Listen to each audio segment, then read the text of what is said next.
আসসালামু আলাইকুম প্রিয় আপু ভাইয়ারা। আজকের সকালের নাস্তা দিয়ে শুরু করলাম ভিডিওটা, নাস্তা থেকেই শেষ দিব। আজকের নাস্তাটি এত টেস্টি ছিল, খেতে খেতে পেট ভরবে কিন্তু মন ভরবে না, এতটাই টেস্টি ছিল। এই তো দেখো, সকালবেলায় আমি ডিপে থেকে গুঁড়িটা বের করলাম, চালের গুঁড়ি আর কি। আজকে এই চালের গুঁড়ি দিয়ে আমি নাস্তাটা সকালবেলা বানিয়ে নেব ঝটপট।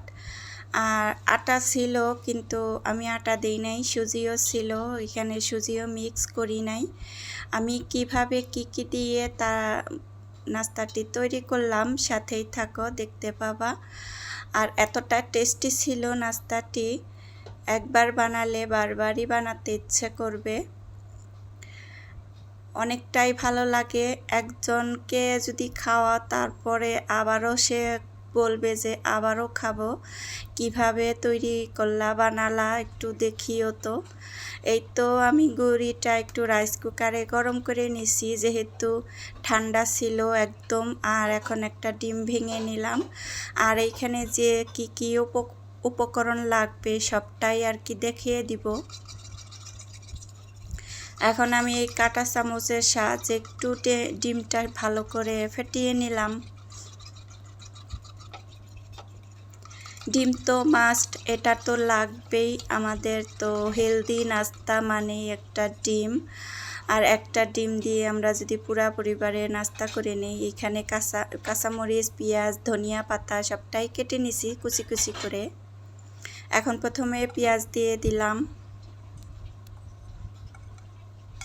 তারপরে কাঁচামরিচ দিয়ে দিব আর কি।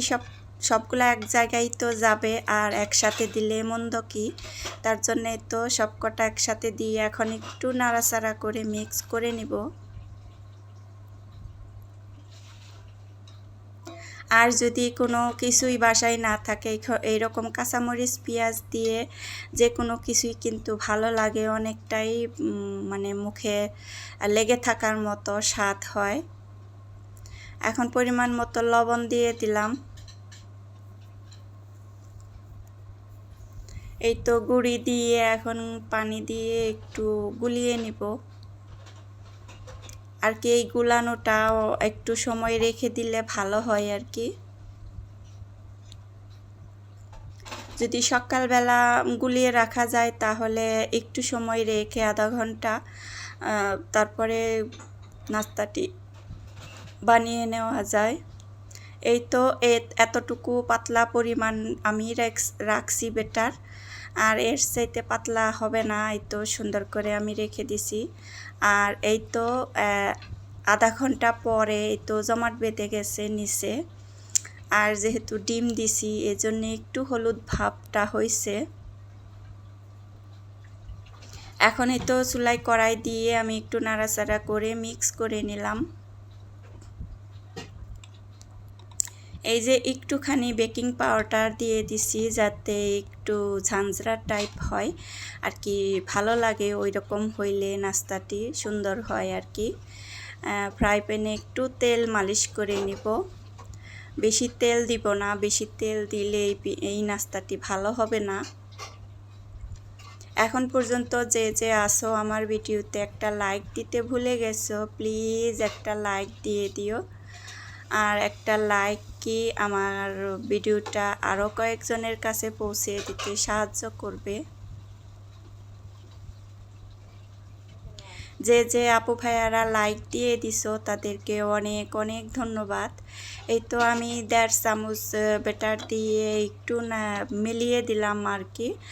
আর একটু ঢাকা দিয়ে দিলে তাড়াতাড়ি হয়ে যায়, আর ঢাকাটা যদি না দিই তাহলে একটু সময় লাগে, 1 থেকে 1.5 মিনিট সময় লাগে। আর ঢাকা দিয়ে দিলে সাথে সাথেই হয়ে যায় উপরের থেকে নিচ পর্যন্ত।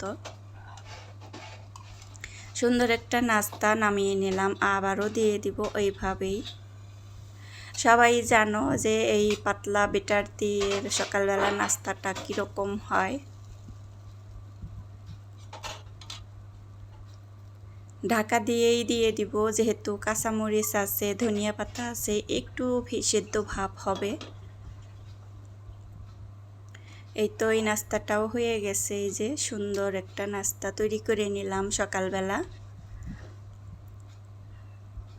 সব সময় তো তেল মশলা দিয়ে খাওয়া যায় না, অনেক সময় মন চায় যে কিছু হালকা পাতলা কিছু নাস্তা হলে ভালো হয়। এই তো আমি ছড়িয়ে ছড়িয়ে দিয়ে দিলাম। আমি অনেক অনেক নাস্তা তৈরি করি নাই আর কি, অল্প স্বল্পই নাস্তা তৈরি করছি, যেহেতু সাথে সাথে জানি শেষ হয়ে যায়। এই তো সুন্দর একটা নাস্তা আর একটা নাস্তা নামিয়ে নিলাম।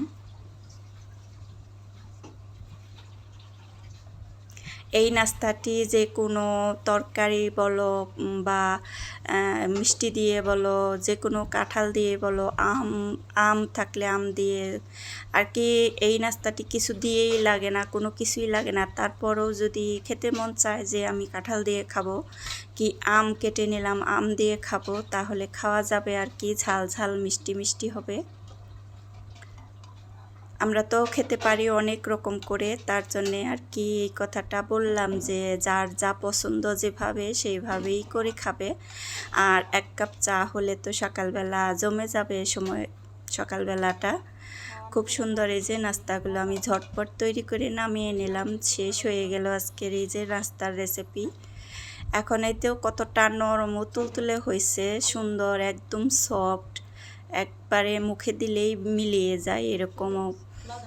এই তো এখন আমার মানে মেহমান আসলে তাদের বসিয়ে রেখে এই নাস্তাটা তৈরি করে দিবা, তারা মন ভরে খাবে আর কি সকালবেলা। এই তো আমার বোন আসছিল, তাকে আমি নাস্তাটা তৈরি করে দিলাম আর অনেক মজা করে খাইছে কাঁঠাল দিয়ে। আজকে এই পর্যন্তই ছিল ভিডিওটা। সবাইকে অনেক ভালোবাসা জানিয়ে শেষ করতেছি। আবার কোনো নতুন ভিডিওতে কথা হবে, সাক্ষাৎ হবে। সেই পর্যন্ত আল্লাহ হাফেজ। সবাইকে ভালোবাসা রইল। সবাই ভালো থাকো। আসসালামু আলাইকুম।